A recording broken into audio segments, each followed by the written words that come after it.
Welcome to a video from thedigitallifestyle.com.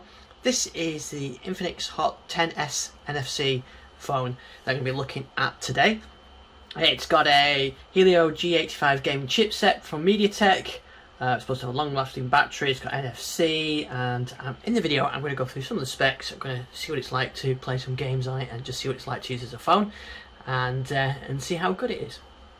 In the box you get a USB-C charger and cable, and then here's the phone. It's got a 6.82 inch screen running at 720 by 1640. So what I'm going to do now is I'm going to power this up, get my account set up on it, and see what we can do with it.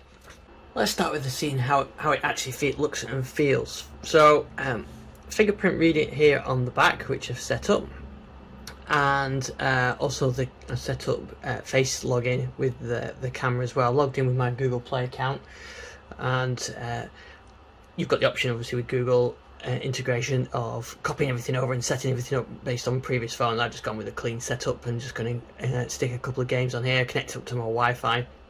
I've not put a SIM card in, but it has got dual SIM slots here as well, and space for SD card on it.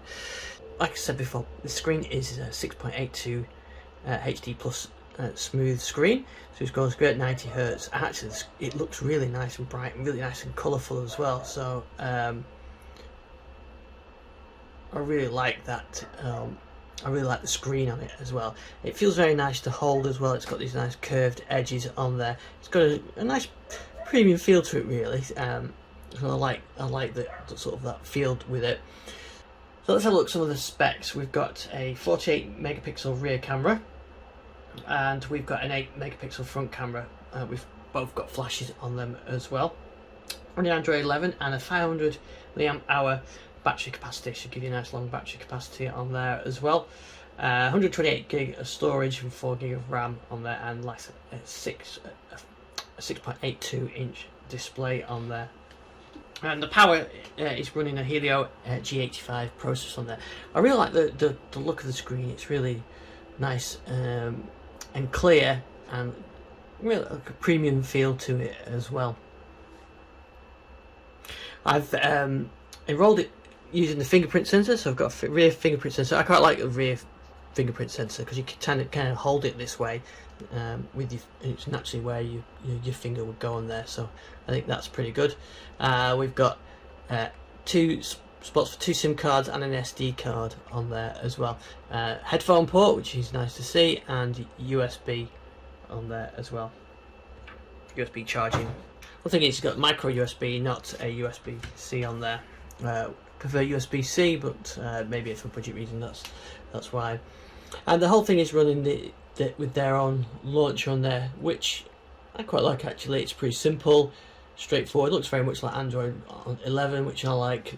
The simplicity of running Android 11 on there. Plus you've got things like, you've got your launcher with all your apps on, and you've got like a today screen or a now screen and recent things when you swipe from the right. And you've got quite like that as well, a little speed there showing you as well as the battery, showing you your transfer speeds. So I'm with 64% battery. This came pre-charged, so battery testing I'm going to have to do is play some games on it and see how long we get when it from that 64%.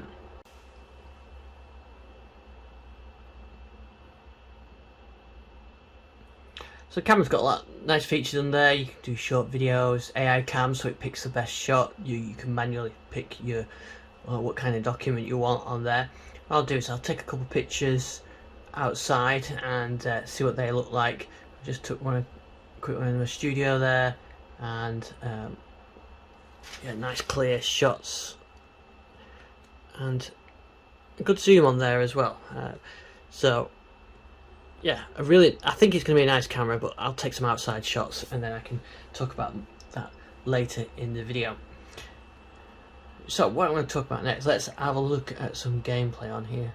So I've been playing some real racing on here, decent gameplay, and yeah, it's actually been pretty fun. This is a replay, just when I was just playing a minute ago. But what you can see, it's got a really clear screen on here, no performance lags, it's smooth, and I've been playing this for about half an hour now. The battery was on 64 when I unboxed it, and it's on 59 now, so I think I'm going to get a good battery life out of this. I'll play it a bit more and we'll see, but so far the gaming experience has been pretty good as well. So let me just flick the sound on, let's see what this sounds like.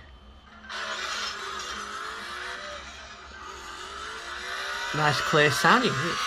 It's nice and loud as well. I don't need to have it too loud, and that's going to sound great on music playback as well. So, yeah, really nice clear speakers on that. So yeah, actually, I'll fire some music up next and we'll see what that sounds like.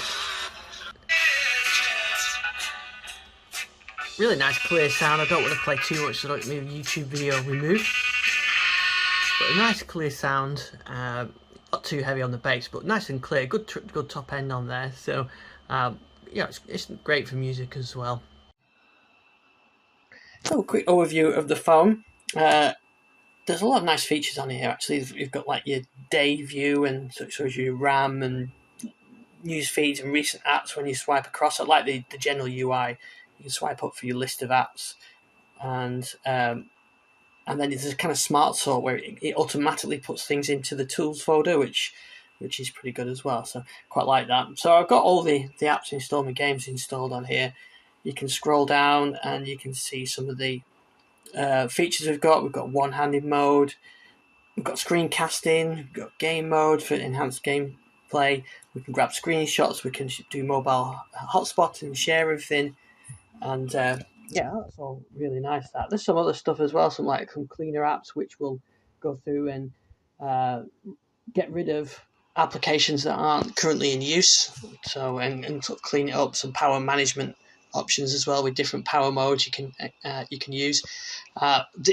This battery's 50%. I last used this yesterday. I've left it overnight, so the battery is working pretty good on it actually. So anyway, back to UI stuff. So yeah, you've got screen recording.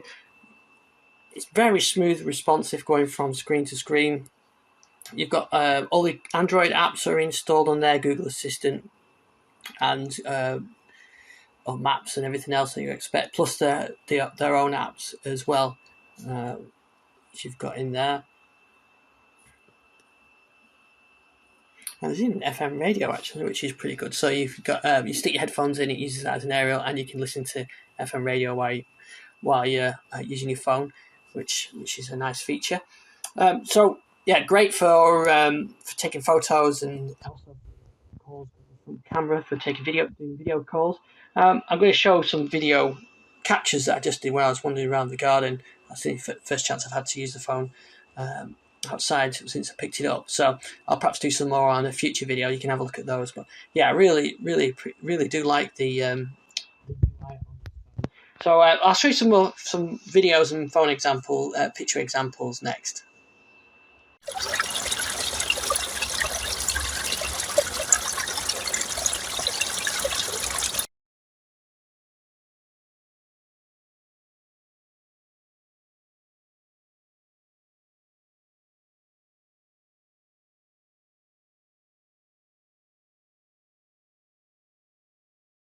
I've shown you a couple of videos that I took when I was out in the garden this afternoon, and a couple of pictures as well. A really nice camera on here, nice for videos as well. So the whole package is really nice. It's nice to hold, it's curved, it's got a nice camera, it's got good battery life, dual SIM, SD card for expanding the storage, plenty of RAM, and a really nice screen on there. You can find all the specs on thedigital-lifestyle.com. I'm at iStixon on Twitter, and if you've got any questions about this, let me know and I can update you on the next video.